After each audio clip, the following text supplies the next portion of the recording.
Good morning, I'm Jacob Murphy. This is a News Center special report. Just hours after announcing missing teen Jamie Kloss had been found alive, apparently escaping her captor, authorities in Barron County, Wisconsin are set to address the media at any moment. And I'm Jacob Murphy. For our forecast, it's almost like copy and paste. Maybe a few changes from Wednesday. Ted's outside with those details.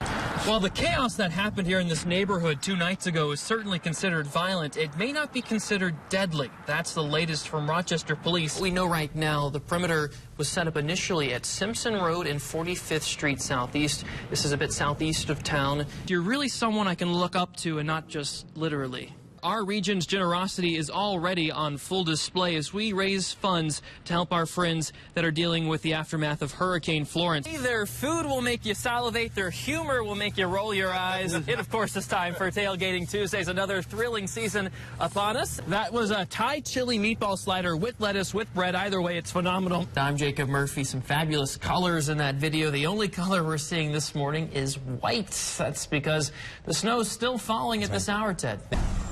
A pair of Minnesota-based companies are making headlines for what will no longer be offered in their stores. Good luck buying a CD at Best Buy. They served in our military. Now they're convicted drug users or violent offenders. Federal stats show about 180,000 veterans are behind bars, an outcome all too common for those involved with a growing movement to give service members a second chance. With talks here of similar reforms, I trekked to La Crosse to get a first-hand look. Veterans Court is in session.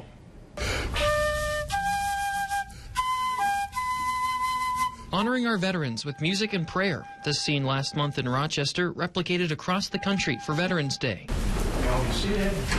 But in the quiet of this Wisconsin courtroom, vets aren't receiving accolades. With the looming threat of jail time, they're looking to make it about face. When I first came into the program, I was very defiant and angry, and how could I find myself in trouble? Chris Griffin is part of the La Crosse Area Veterans Court. Like other problem-solving courts, say a drug court, the goal is to keep people out of jail. But here, a rigorous routine of counseling targets what many believe is a root cause of veterans ending up in criminal court. It's a lot of work with some of these veterans. The mental health issue really takes a toll on them. Judge Todd Bierke rules over this court. A veteran himself, he knows each case well, talking to vets like a concerned friend, pushing for change. Do your best, generally you'll succeed. Now in its 8th year, the La Crosse program uses a mentor system, a confidential vet-to-vet conversation to explore who they are, what they're feeling. Everything that's going on with me and all my fears, all my concerns. Now making regular trips to the courthouse for Veterans Court helps former soldiers remember they're not alone. It really starts to open their eyes up, because right now they think they're on this addiction side or this mental health side, and they think they're the only one. Veterans in southeastern Minnesota don't have this option. That could change. I think we'll easily be able to find those participants. Olmsted County Attorney Mark Ostrom says next year should see the debut of a Veterans Court for the 3rd Judicial District, spanning from Owatonna to Winona. We will be looking at violent offenses, but we've trained them to be violent. Critics argue veteran courts take up valuable resources that could go to all vets. Ostrom says securing a federal grant would pass virtually no cost to the county, and that these vulnerable vets deserve our special attention. But when you really think about the combat trauma, the experience, and what we've expected of these folks when we deployed them, I think they're deserving of that little extra favoritism. Be aware that sometimes you change people's lives without having to even talk to them. And when we get people to a point where they are afraid to go back to where they were, then they're really invested in their treatment to move forward. I'm no longer dependent upon drugs and alcohol to cope with just life in general. I'm in a much better place as a result of this program. There's nothing we can do to change what has happened in the past. The future is not here. It's all about today and dealing with today, because today is all we really have.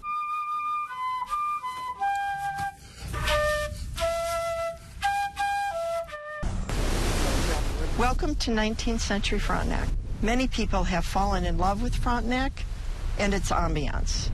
Walking past the spacious green lawns... This story begins where other stories end, the cemetery, just a bit up the road from the shore. Israel Gerard came here in 1854 and visited the village and had the vision and the financial means to create and have the village platted. Local historian Lori Winland tells the tale of the village founder at his newly scrubbed headstone as she and others lead a new crusade. It's a beautiful view. Oh, yeah.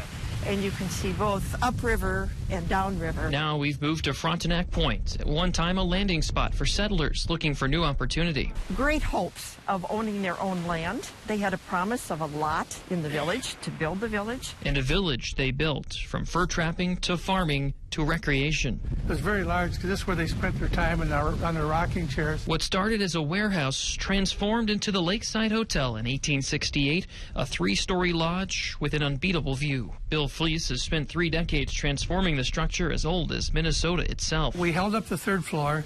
We cut out the 2nd floor walls and lowered it down, making it a 2-story. Years of renovation to turn what at last use was a summer camp base into a 4,000 square foot home for his family.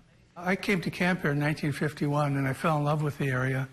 And when I had a chance to buy it in 1986, I wanted to restore it to what I remembered it to be. The old hotel is the last of several projects he's led over the years, restored homes that now house Mayo Clinic doctors, among others, looking for a piece of Lake Pepin.